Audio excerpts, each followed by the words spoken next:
Okay, we're looking together at Nehemiah chapter 9, verses 1 to 38. And our title this morning is Amazing Grace. Last week I threw out a bit of trivia at the start of my sermon. Let me do that again. I wonder if anyone knows how many gallons there are in the ocean. How many gallons of water in the ocean? Well, I'm not expecting an answer. But if you want to know, the experts tell us there are 343 quintillion gallons of water in the ocean. Try this one. How many stars are there in the known universe? How many stars are there in the known universe? Again, according to the experts, there is 1 billion trillion stars in the observable universe. And one more bit of trivia. How many grains of sand are there in the world? How many grains of sand are there in the world? And again, according to the experts, the answer is 7 quintillion, 500 quadrillion grains of sand. Now, even if those numbers are wrong, here's the point. People have tried to measure them. And I guess someone somewhere might actually be accurate in their guesses. When it comes to grace, you cannot measure it. It is unmeasurable. You cannot number it. It is always bigger than we can imagine, and it is always sufficient for a person's need. Someone has described grace this way. Grace is the unmerited favor of God. Grace is the unmerited favor of God. Good definition, but it's a bit of a mouthful. I like this more simplistic definition. Grace is everything for nothing to those who don't deserve anything. Grace is everything for nothing to those who don't deserve anything. And we're thinking about God's grace this morning. We'll see it illustrated in Nehemiah chapter 9. That's where we pick up the story. If you look at verse 1, the people are gathered together. So they come together for a public event, a public service, to worship and experience God. We noted in our last study that when the Israelites were coming together in Jerusalem, they were not in a hurry. They had long services. And here in chapter 9, verse 3 tells us there is another long service. They stood there and they read from the book of the law of the Lord their God for a quarter of the day and spent another quarter in confession and in worshipping the Lord their God. Now, according to the experts, a quarter of the day was 3 hours. That is literally the quarter of a 12-hour, not 24-hour day. They're talking about when it was daylight in which they worked. So this would tell us the people experienced a 6-hour service. 3 hours of preaching, 3 hours of praying. So if you think I go on a bit as a preacher, just be glad you're not at this service. 3 hours of preaching, 3 hours of praying. But I think the point is this. The long services were not kind of a principle we need to follow. It merely reflects the hunger that these people had for God. The French have a saying, and the saying or the proverb is this. A good meal ought to begin with hunger. A good meal ought to begin with hunger. You can have the finest food, but if you haven't got an appetite, you can't enjoy it. But if you're really hungry, it doesn't matter what's put before you, it'll taste good. A good meal ought to start with hunger. These people had been in captivity. For 70 years, they were taken as slaves into another country. They'd lost their culture. They'd lost perhaps the scriptures in the way that they were about to experience them afresh. So they were hungry for God. And now they're back in Jerusalem. And they can't get enough of it. They have a service, 3 hours of prayer, followed by 3 hours of a sermon. So we might say they enjoyed it. I like to think they enjoyed it. They certainly experienced this 6-hour service. Now I'm going to divide the chapter under 4 headings. Here's the first one. Confession. Confession. It was a time to get right with God. It was a time to get right with God. Let's read verses 1 and 2. On the 24th day of the same month, The Israelites gathered together, fasting and wearing sackcloth, and putting dust on their heads. Those of the Israelite descent had separated themselves from all foreigners. They stood in their places and confessed their sins and the sins of their ancestors. Places and confessed their sins and the wickedness of their father. Confession. It was a time to get right with God. Beverly Sills was the general director of the New York Opera for many years. But the stresses and the pressures of the job got to her, and her weight ballooned into obesity. She writes in one article these words: "It made me sick to look at myself. I'd reached a point where I didn't want to have my clothes made anymore. It was too embarrassing. So I ordered clothes from catalogs instead." Eventually, she realized her health was struggling and she needed to see a doctor to get advice. She said, "Well, I woke up one day, I realized I was ill. This was a problem." She went to the specialist who put her on a set of weighing scales. And to her horror, it read 215 pounds, almost 18 stones. She said to the doctor, "I cannot possibly weigh that much." He replied, "Please look down. Are those 2 feet on the scales yours or mine?" She smiled and wrote, "Once I accepted the problem, I was on my way to recovery." Confession starts by recognizing there's a problem. There's a problem. Confession is not made to make us feel guilty. The very opposite. It's meant to help us find forgiveness. It is liberating, not restricting. And notice that their confession contained various elements. First of all, words, verse 2. They stood in their places and confessed, spoke out their sins, and confessed the sins of their ancestors. Words dominate the people's worship.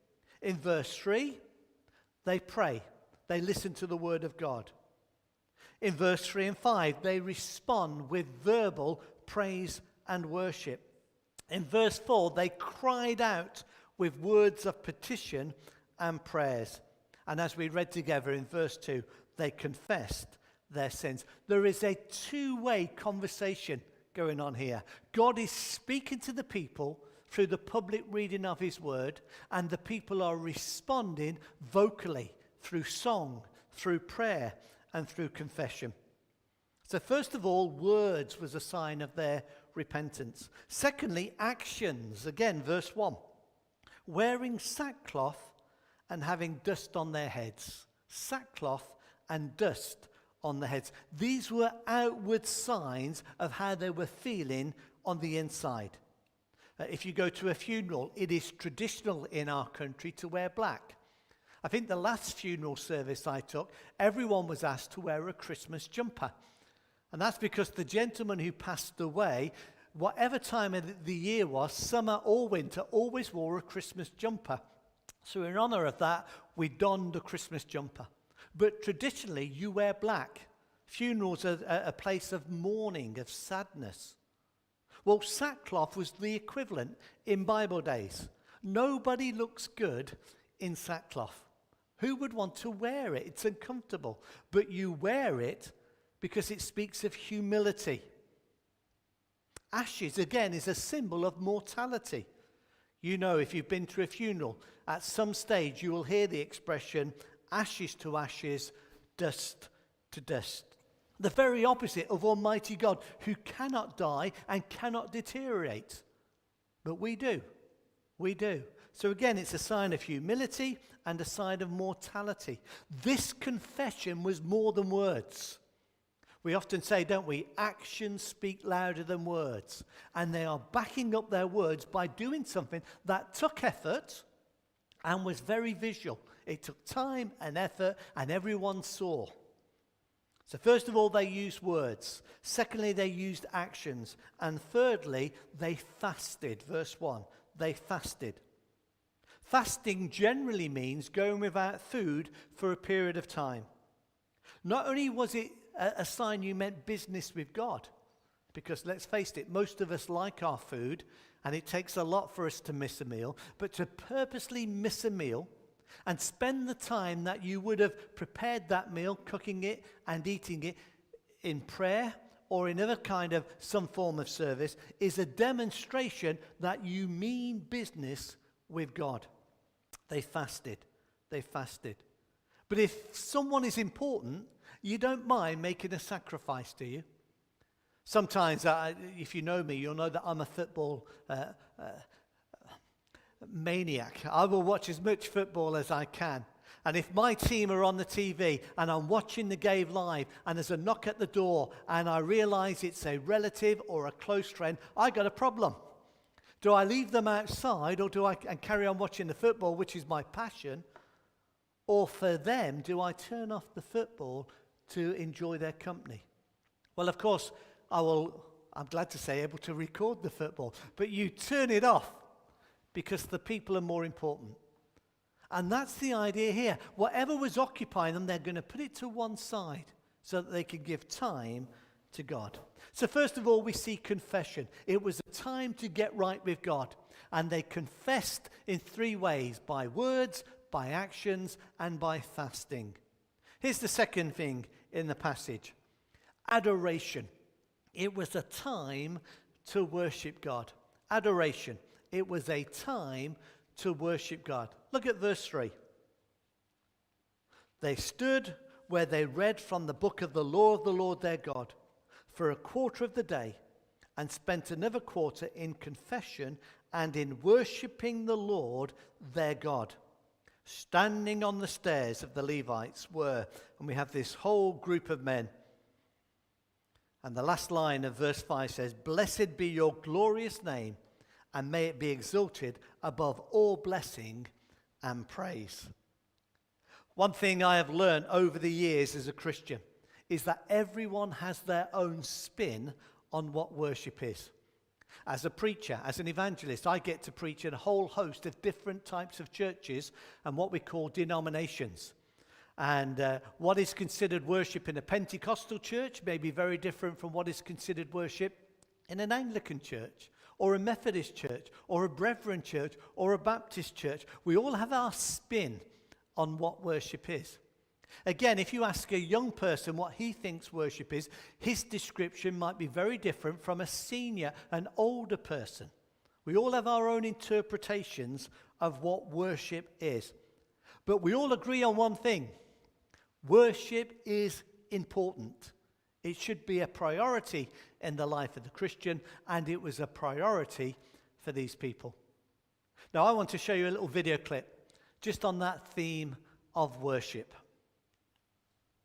Sir Isaac Newton's famous third law of motion states that for every action there is an equal and opposite reaction. What this means in physics is that any time 2 objects interact with each other, there are always 2 opposite forces at play. If person A pushes against a wall, let's say, the wall is pushing back on the person with an equal force in the opposite direction. When a gun fires a bullet, the force pushing backwards makes the gun recoil, and so on. Newton's third law is sometimes called the action-reaction law, and it actually provides us with an unexpected image for one of the most central acts of the Christian life, the act of worship. Of course, most Christians would agree that worship is right at the heart of a thriving life with God, but what's harder to get agreement on is what exactly worship is. If you were to ask a dozen Christians to define it, you'd probably get a dozen different answers. Some would talk about singing songs to Jesus. Some would talk about taking part in the traditional ceremonies of the church, like communion and baptism. Others would talk about their quiet times of prayer at home. So which of these definitions is right? Well, maybe it would help if we looked at a couple of key passages in the Bible where people actually are worshiping God to see if we can't detect a pattern.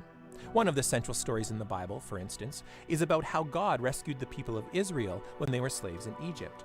Right at the start of the story, it says that God heard the people groaning in slavery, so he sends Moses to tell them that he's going to help. And it says that when the people heard that the Lord was going to help them, they bowed their heads and worshipped.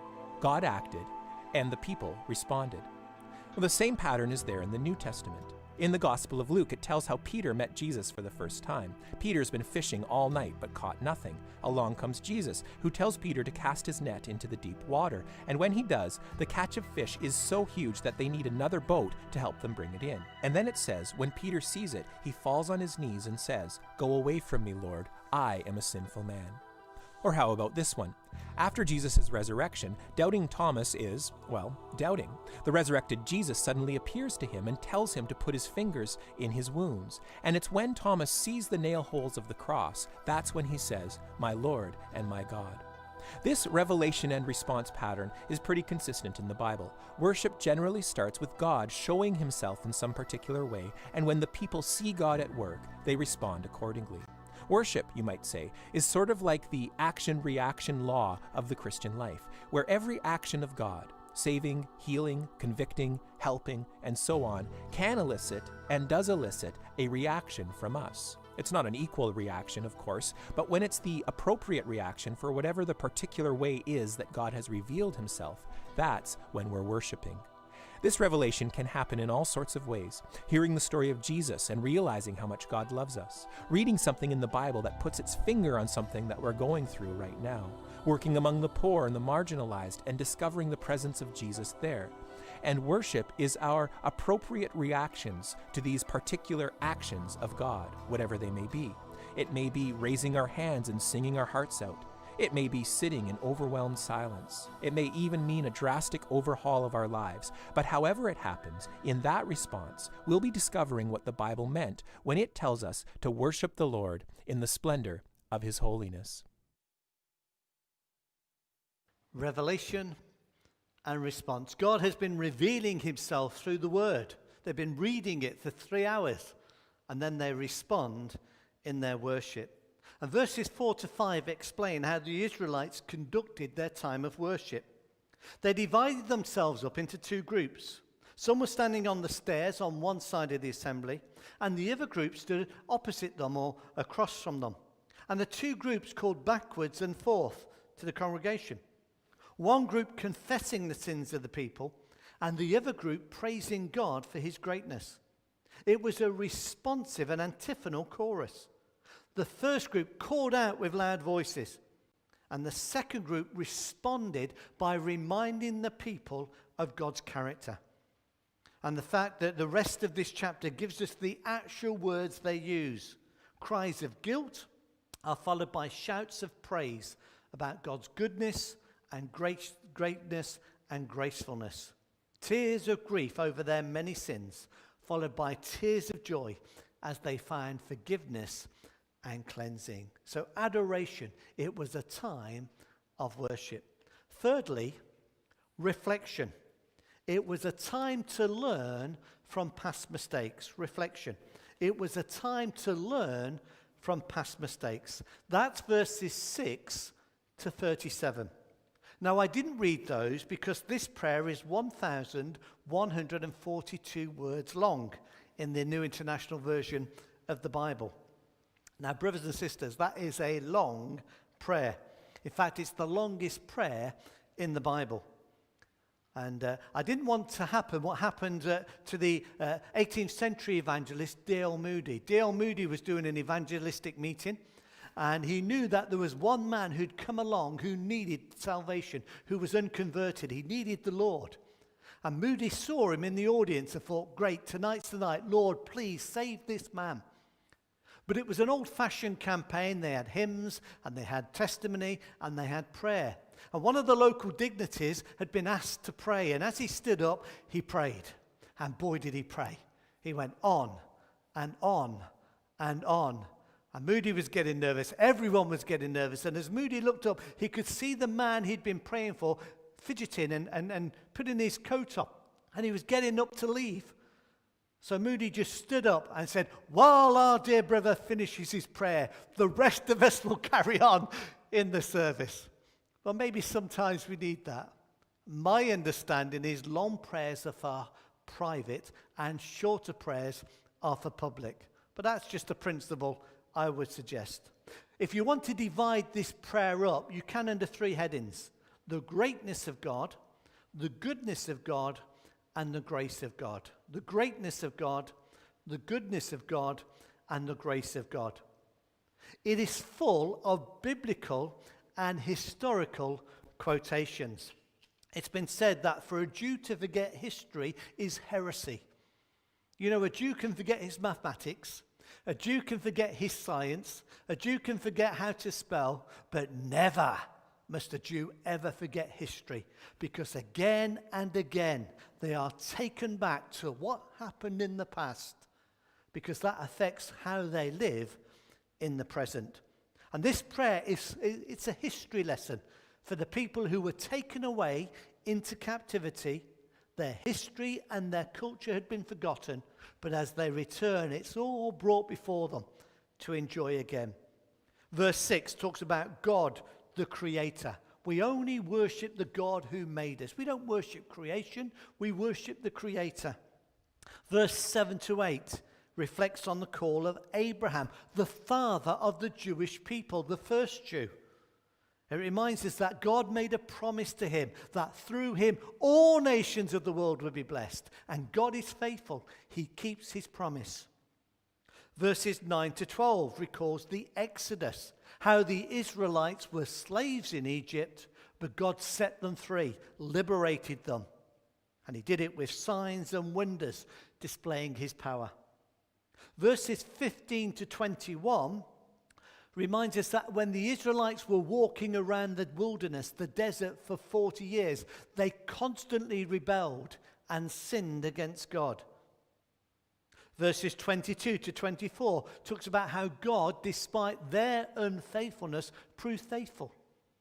He gave them victory so that they could possess the promised land. He kept his word. Verses 26 to 31 recalls how the people chose rebellion against God. They killed his prophets, and that's why the Babylonians took them into exile. So it is a history lesson. Two principles come out of this history lesson. God is faithful. Human beings are unfaithful. We make promises with our lips, but so often our hearts are far away. But God always remains faithful. And then in verse 32, we have the word therefore. Therefore. That brings us up to the time of Ezra and Nehemiah, to chapter 9 of this book. All this has happened, and now we're up to date. And the final part of the prayer, verses 32 to 37, is a series of prayer requests.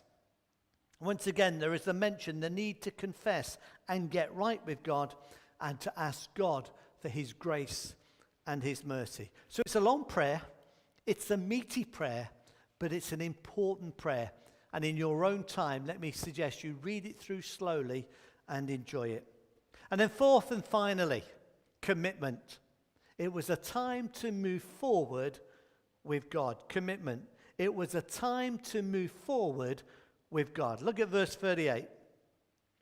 In view of all this, we are making a binding agreement, putting it in writing, and our leaders, our Levites, and our priests are affixing their seals to it.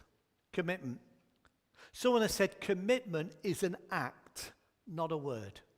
Commitment is an act, not a word. And we all know the saying, talk is cheap. And we all know the saying, actions speak louder than words. And these people back up their words as they've confessed their sins to God and promised to follow him by making an agreement. They are determined to move forward with God. We have a number of nationalities in our church. At the moment, we don't have anyone from Australia. Maybe that will change over the next 12 months.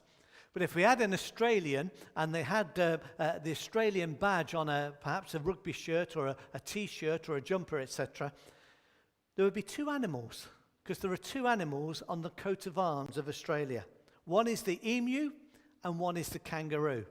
And those two animals were chosen because they cannot go backwards, they can only move forwards. And so that appealed to the American forefathers. Emus, because of the shape of their feet, cannot go backwards. They can only go forwards. And kangaroos, because of their tails, cannot go backwards. They can only move forward. These people in Nehemiah chapter 9 were determined that from now on we move forward with God. And of course that is the normal Christian life. We too, like them, say from now on, each day we move forward in our walk with God. And that walk of moving forward will show it in various ways, in obedience, in how we use our time, how we use our bodies, how we use our money, how we interact with God's people, are all demonstrations we are moving in the right way. So if we mean business, like these people did in Nehemiah chapter 9, we don't have to sign a contract, but we do have to commit our hearts and our lives to God day by day. Think of those words in Romans chapter 12 where the Apostle Paul says, I urge you. The emphasis is on you. God's done his bit. Now will you do yours? What does God want us to do? Offer our bodies as a living sacrifice, holy and pleasing to God. This is our reasonable worship. Now, if this was a modern day soap, for example, EastEnders, just at this point, at the end of verse 32, you would hear the drums kick in and the final theme music. And it's a cliffhanger, because really this last verse sets you up for next week. So we're going to end there. Let's pray. Lord, thank you for your word. Bless it to our hearts, we pray. Help each one of us to think it through and to respond accordingly. Lord, for those who need to confess their sins, may the Spirit of God bring that conviction so that they can deal with those things in their lives that they know to be wrong. Lord, thank you that you offer forgiveness so that we don't dwell in guilt, but we find liberty and freedom. Lord, may each of us use our time, our money, our bodies, all that we have for your honor and glory. Help us to react and to mix with your people well, so that we can be a united witness to a lost world. So apply these truths to each and every one of us, we pray. For we ask it in Jesus' name, amen. Well, our time is almost gone. We're going to conclude with a final song, and it just reminds us of God's commitment to him, to us, as we commit ourselves to him.